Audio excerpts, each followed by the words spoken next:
នេះគឺជាកន្ទ្រាំងបៃសឈ្មោលអាហ្នឹងយើងយកធ្វើអំបោះសម្រាប់ពណ៌វាខុសគ្នា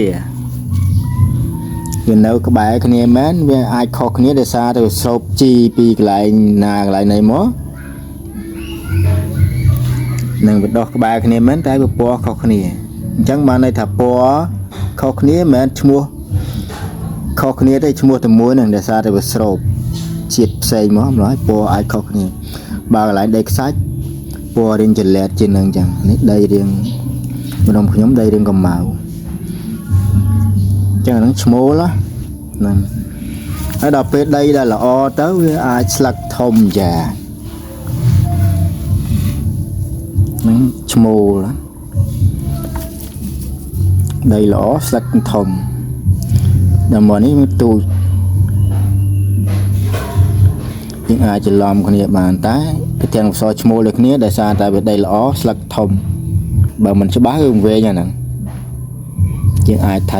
ឈ្មោះផ្សេងហ្នឹងតាមពិតគឺទាំងអក្សរឈ្មោលតែមួយហ្នឹងហើយមួយទៀតកន្ទ្រាំងអក្សរញីនេះ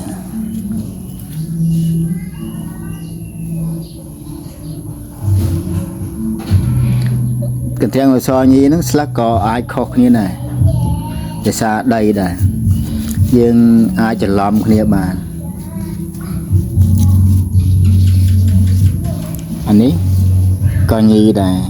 ពណ៌ខុសគ្នាឃើញនេះ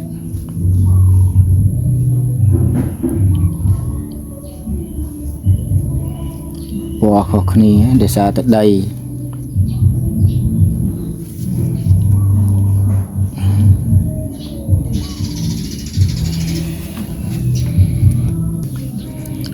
ស្លឹកធំយ៉ាងហ្នឹងក៏មានដែរ